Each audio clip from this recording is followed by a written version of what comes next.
world of football with a soccer perspective. This is Soccer Today with Dwayne Rollins and Kevin Laramie, live on the Sports Podcasting Network. Good day, good night, and welcome to Soccer Today for Friday, October 4th, 2019. I'm Kevin Laramie, joined by Dwayne Rollins as always. Our guest to start the show today, DJ Switzer of Wrong Side of the Pond, to talk about the Fernando Adi situation. But first of all, how you doing, DJ? I'm good, guys. Thanks for having me back on. No problem. And one day we'll have you on for a positive development in Cincinnati. I guess we did have you on when they were first named. That's positive. But it's been a bit of a roller coaster this year. I think it's fair to say. This is in some ways a fitting way to end it with a story that those of us outside the market didn't really see coming.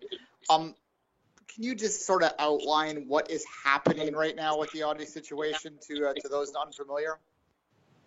Yeah, so in order for us to have positive moments to talk about, Cincinnati needs to have more of them. And you're right, it's been pretty much since the USL days and the MLS announcement that they've had a good season. And then Adi's situation has really just piled on top of all of the other bad things that have unfolded. And to go all the way back to the beginning of the start of the story actually involves going all the way back into the spring and into the summer when Adi, after he had initially joined during the USL season, somewhat reluctantly last year, came into this MLS season. The club had talked big about building around him, and the club just had failed to do that. And more key, and he had kind of called out all the way back into preseason, this club desperately needs a veteran number 10 to get the most out of me as a player. And they never landed him. Now, Frankie Amaya, as a rookie, really stepped up about midway through the year after Alan Koch left. Certainly helped to fill that void, but at that point, Adi had struggled with injuries and some off-the-field matters, and that's really kind of where things unraveled for the star striker when he picked up a DUI charge, driving under the influence charge, back at the beginning of the summer. That was eventually cleared, but he obviously faced a mandatory suspension with that, and it kind of set the tone for the rest of the season moving forward, and things have just spiraled quite a bit over the last month. Which has led us to him filing a grievance with the MLS PA. Is this just a guy trying to force a move out, or do you think that he has an actual grievance here?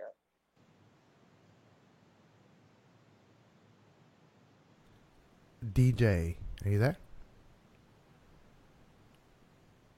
We appear to have lost DJ briefly, but we'll see if we can get him back on, Kevin. Yeah, it's an odd situation with what's happening out there. For those that haven't followed it, just to finish it off, he filed a grievance with the MLS PA, saying that he was unfairly being held back. And more to the point, it sort of speaks to his contract, which would have paid him a little bit more, Kevin, if he had played a certain amount of game. I believe it was 60% of FC Cincinnati's game. So this is where this is coming from. Through all competitions. And by the time he was said to be ready to come back from injuries, there was 6 games left in Major League Soccer. It wasn't possible to get to the 60%. So is it true? He said he was ready before that part, which was September 3rd. He said he's been ready since before that time, and he's been training with the team full-time since the beginning of September, still not being able to play for FC Cincinnati. And when Ron Jans and the owner, Jordan Eastkamp, were asked about the Fernando Adi situation, Dwayne, they were saying, he's not fit to play. He's not formed to play. When you miss a lot of parts of the season through injury, you have to get your fitness back, but also get the form, the timing, the rhythm. So that's been used. Has it been used in a excuse situation by the club to justify their non-play of Fernando Adi? Is Fernando Adi saying he was ready before he was to be able to have a better case in his grievance in the PU versus FC Cincinnati? To me, it's a situation where last year, if you go back, Dwayne, to the time where in the USL, they got Fernando Adi and he decided, there was a big rumor. It was almost done, I was told. Fernando Adi on loan to Montreal when he was traded to FC Cincinnati, Dwayne. But then he decided, he had a meeting with the owner in Eastkamp, and back then it was Alan Koch, the head coach, and he's like, I'm going to stay and I'm going to play in the USL and everything seems fine. Yeah, it really changed and didn't stay fine, and for a long time we thought the situation was okay. But maybe this relationship has soured almost from the beginning, apparently. Yeah, and look, I mean, it speaks to, we've talked about this before with GJ specifically and amongst ourselves, but it speaks to just Cincinnati not understanding the value of assets. To bring Addy in it's a fine TAM move. It would have been a fine supplementary move, but to try and build a club around him really was questionable at the beginning. And then to force him, in his mind, it sounds like maybe he wasn't really overly happy with the idea of playing in USL last year. But regardless, to keep him there for that time and to not build around him and to overvalue other assets they brought in, and they just brought the wrong pieces in and they weren't able to do this. And now more to the problem is that they had an asset in Addy that would have been, the DUI charge hurts for sure, but they still had an asset they probably could have moved had there been a little bit more of a cooperation between the player and the club happening here. But now it's toxic, and basically their only recourse is to use their one buyout, and bluntly, they need to use that buyout on about 5 different players. So it's really they're going to be the same next year. To turn it around in 1 year now, it's nearly impossible. They have no allocation. Not to make this about my championship manager team, but I am playing with FC Cincinnati because I wanted a challenge. They have no money to spend when you take them over, none, because they spend it all on players that aren't good enough, and it's really a challenge. The first thing I did when I had that thing was get rid of Addy, because he's too much on their books, and you might be able to get a little bit of money back for him. They've lost that opportunity. They weren't even as smart as me in a video game. So that's a bit silly, but you know what I mean? Like DJ, they just haven't managed their assets. DJ should be back on the line. DJ, you there? Yes, I am. Sorry about that. No problem. Things happen. Live radio. That's why we love it. And also, is it a good challenge to play with FC Cincinnati in Football Manager, DJ, do you think? It absolutely is. It's a challenge I've undertaken myself, and I think everyone is fighting an uphill battle at that point. And to Dwayne's point, it really is the way they've hamstrung themselves, both with Addy's contract, with Hagelin's contract, some of the others that they've dished out, has really left them in a position where they burnt through a lot of their TAM and GAM over the next year or so, where they're going to have to be patient to make moves and be very calculating to get the most out of them, because there's just not a whole lot of wiggle room with what they have going on, especially with the Addy situation. Now, fair enough. DJ, the question I was asking you was whether there was any merit to his grievance against the MLS PA. Is there something there, or is this just a guy trying to force things? Well, look, they've been saying for a while now that he's been nearly back to full fitness, and that's really stretched out a lot longer than I think a lot of people would have expected. He's been in regular training, so everyone had anticipated that he would be at least making an appearance before the end of the season, if nothing else, to get him in the shop window. But it seems the club has kind of made a statement of sorts, and they've not said that out loud. No one has said, hey, we're not keeping Addy in our plans at all. But they have said very openly that they've looked to move him both in the secondary transfer window and before that and into the future. So it seems that there is a tumultuous relationship there. And whether or not there's actually any nefarious activity where they're trying to prevent him from reaching milestones in his contract for bonuses, that I'm not certain of. But I'll say this much. FC Cincinnati's history with the MLS Players Union is not a good one. To this point, they've only had one other grievance filed against them, and that was during their USL days, during the Tommy Heineman affair. And if you remember back to that, Tommy Heineman was signed as a striker before the last USL season, was supposed to be their big-name striker for the season. He just won the NASL championship with the San Francisco Deltas, and they discovered a knee injury in the preseason physical after he had signed the contract. And they had a big contract dispute about whether or not they should cancel that.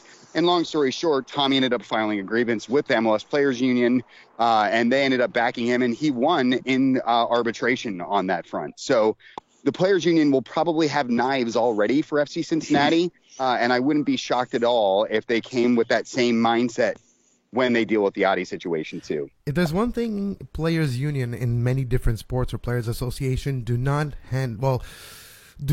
take lightly, is when a player is either have a contract resiliated because of injury, or the terms are not respected, or a team did not do their proper diligence at the right time and then sign a contract and then trying to back out of it.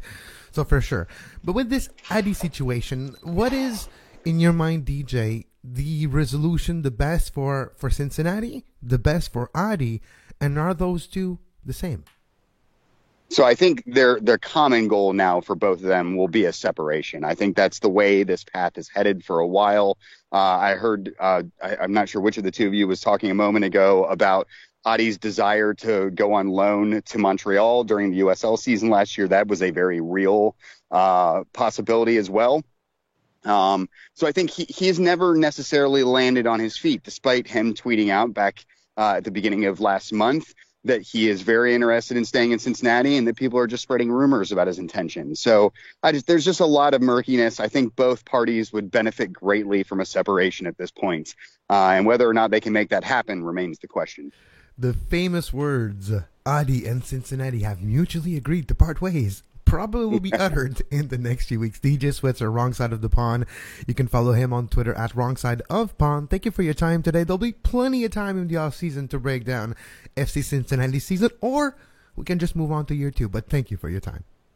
Appreciate it, guys. Talk to you soon. And we'll be right back after this short break for the MLS Weekend Preview of Decision Day. You are listening to Soccer Today. Follow us on Twitter at SoccerTodaySPN and like our Facebook page, facebook.com/Sports Podcasting Network. You can find the podcast version of all the shows we do on iTunes, Apple Podcast, Google Play Store, TuneIn Radio, iHeartRadio, and anywhere you get your podcast. And we're back on Soccer Today. I'm Kevin Laramie, joined by Dwayne Rollins. Before we continue and look at the weekend in Major League Soccer, Dwayne, a little bit of housekeeping here. On the Sports Podcasting Network, earlier today came out the first episode, Dwayne, of Around the A with David Foote and Patrick Williams.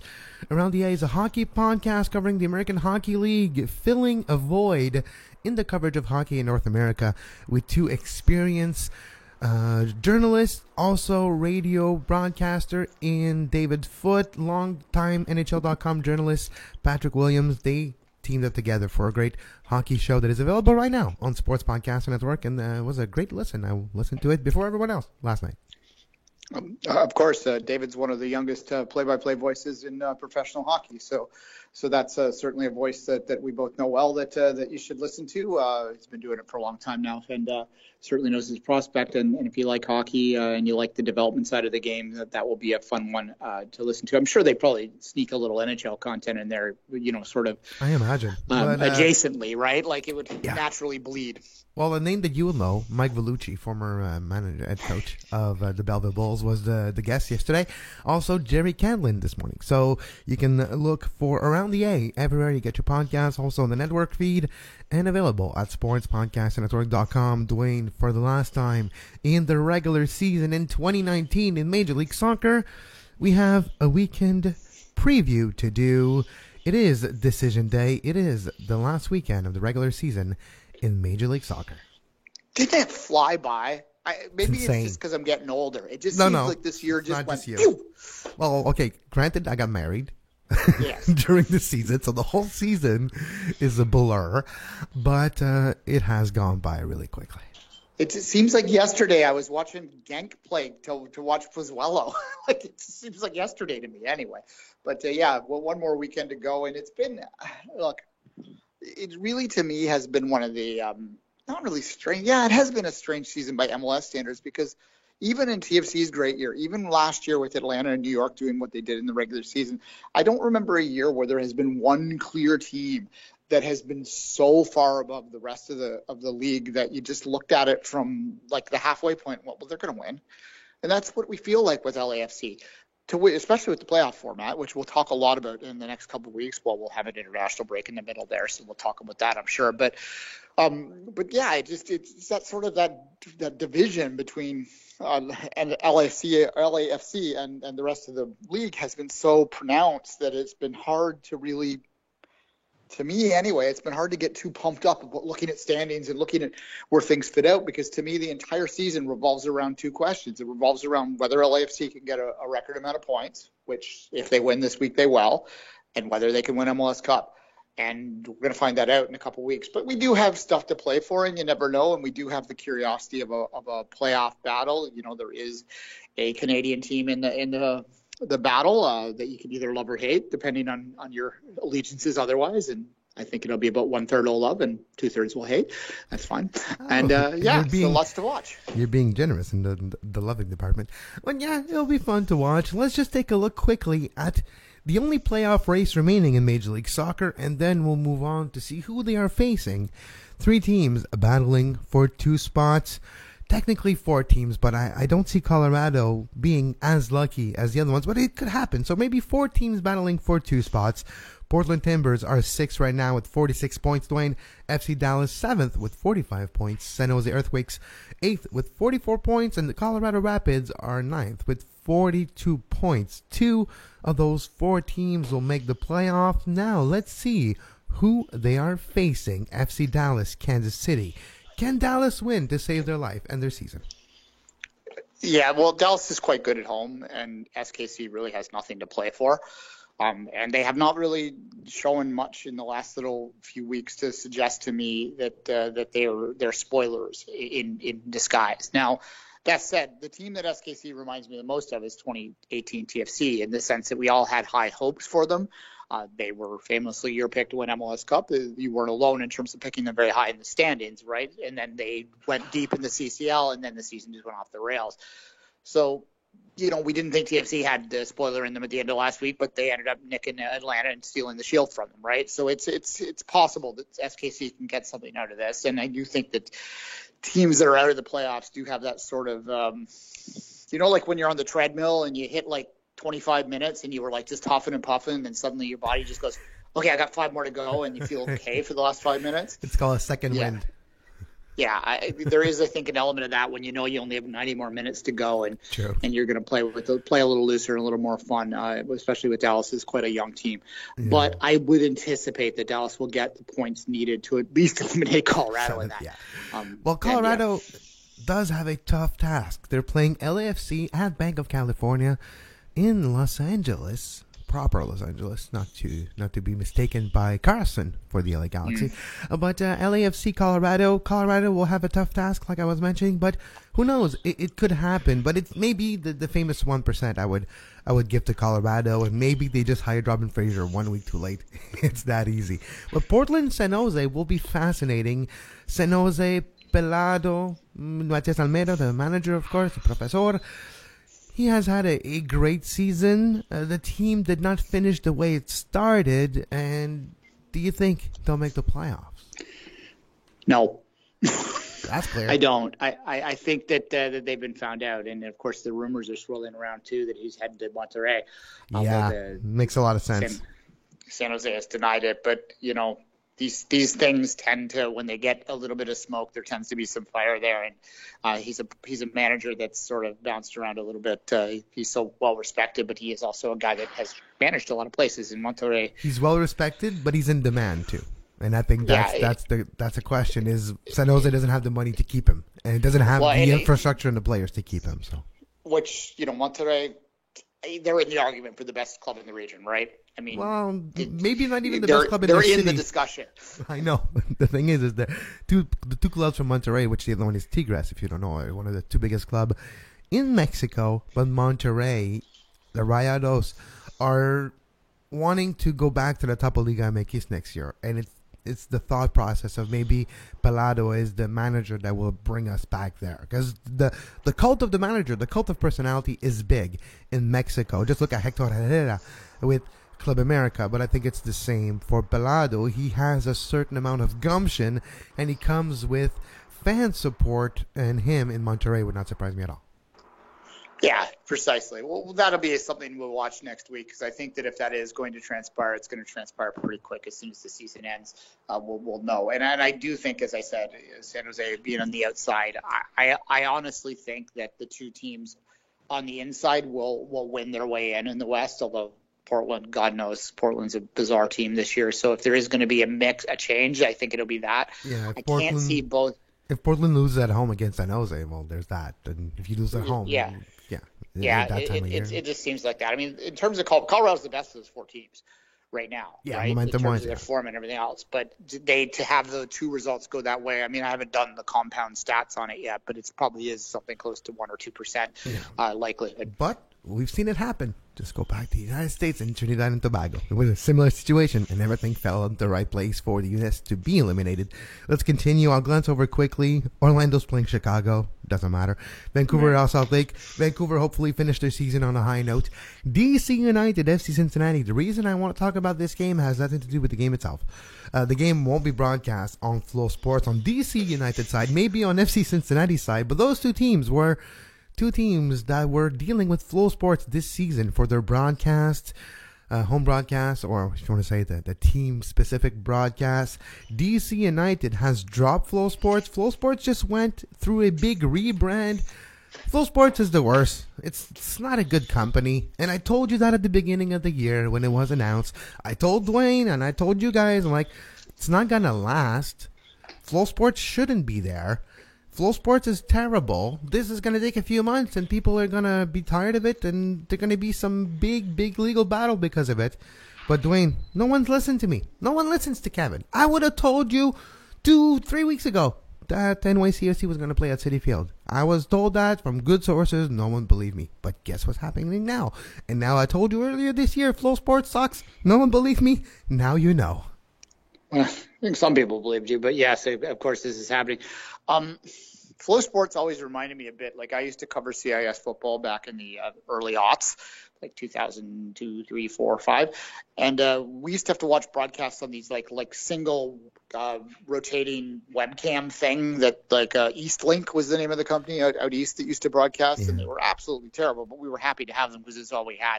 It just seemed to me that was a similar kind of fly-by-night place that would have been great in 2005, but not so great in 2019.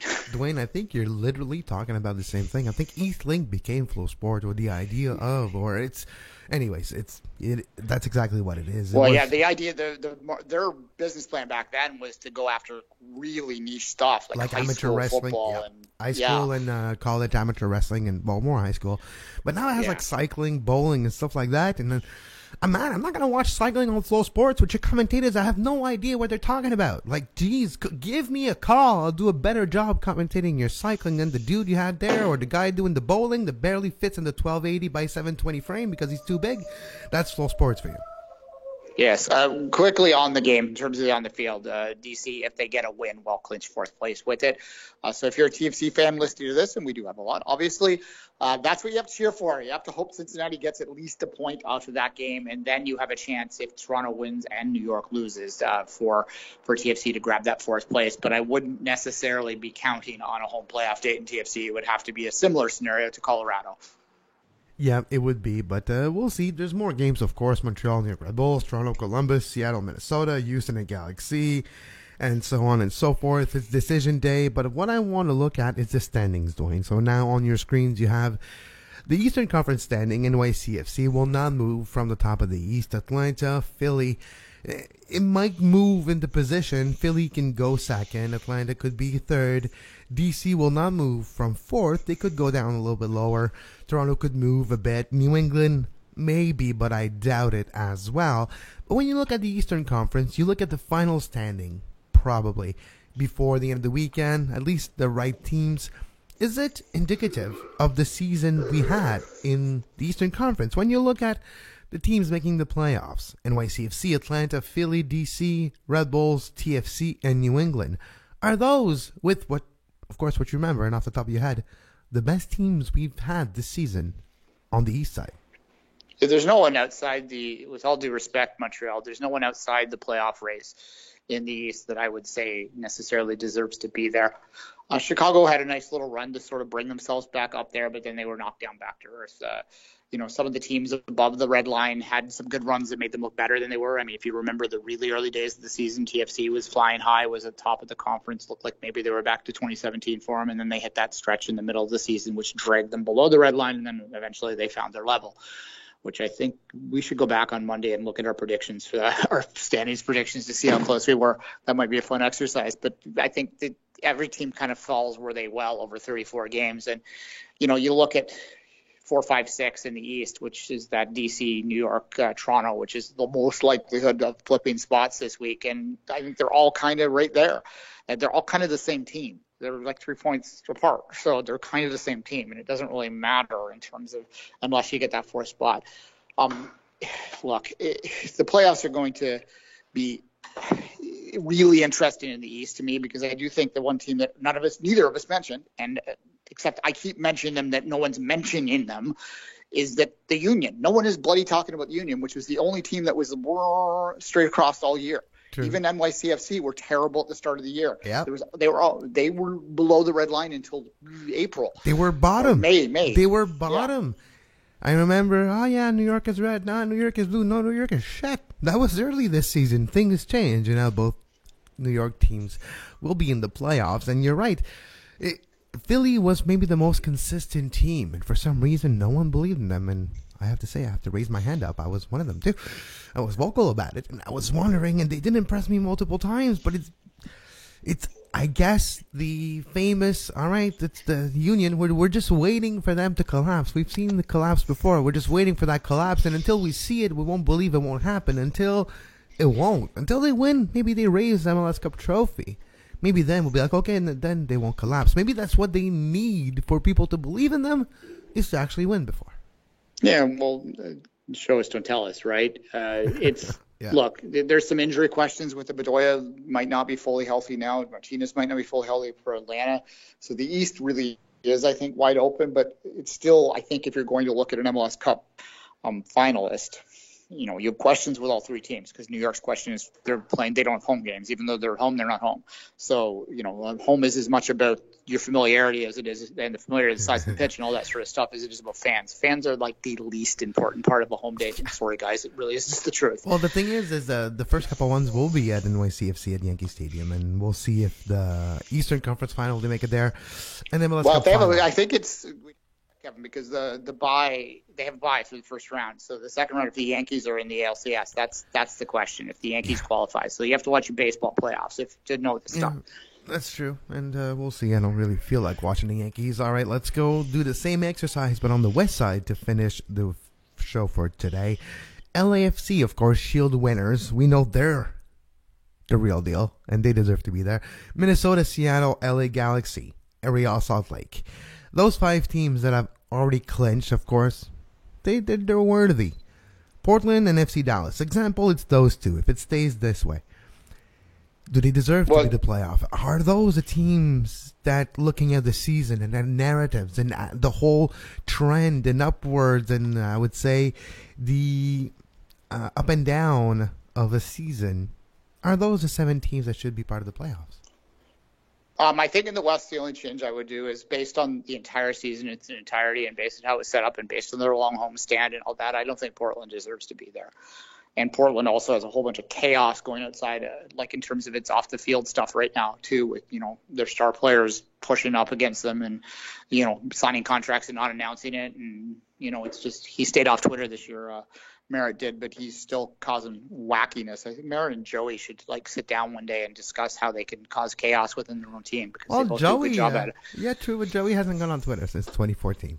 The last tweet he did was that famous tweet, things gotta change. That's the last time you're like, all right, I'm not opening Twitter anymore. Merritt's the same way. He quit last year because he used to famously delete his tweets as soon as he'd send them, regardless of whether they were controversial or not. Screen capture. Well, yeah.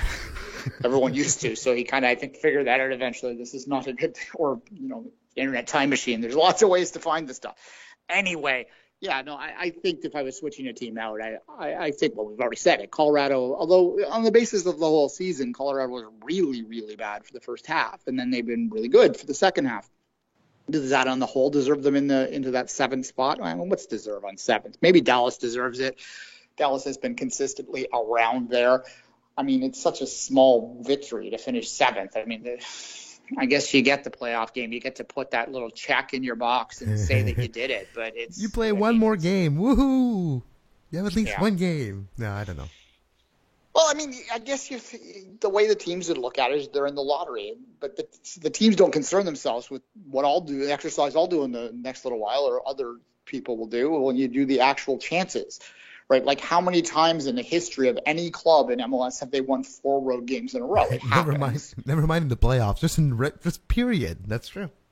Yeah, it happens, but it usually happens with the better teams.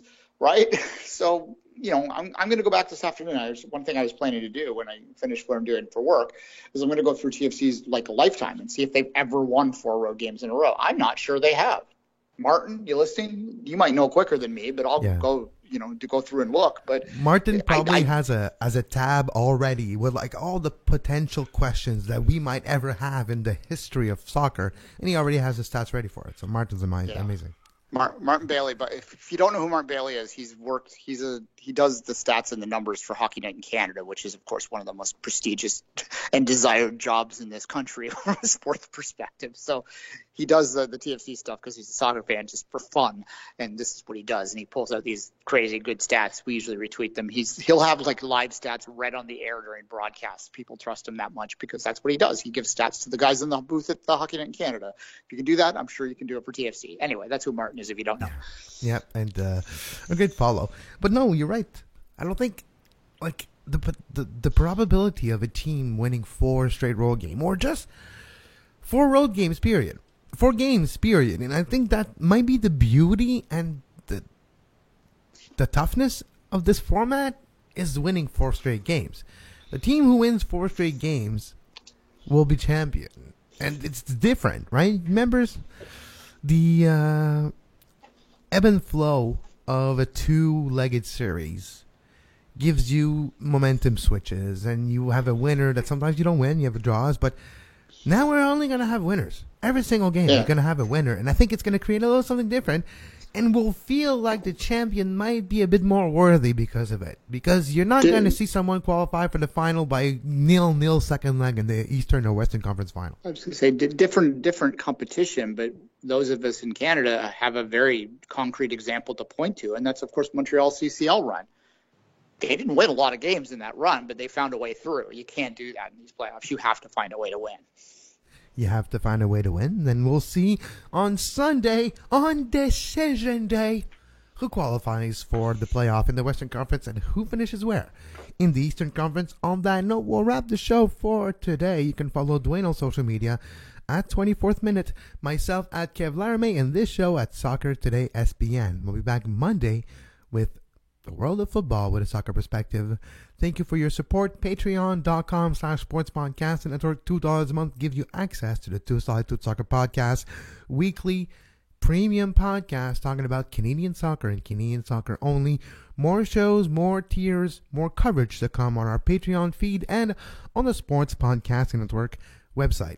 Available at sportspodcastingnetwork.com. But until Monday, as always, for Dwayne, I'm Kevin, and we wish you a great soccer.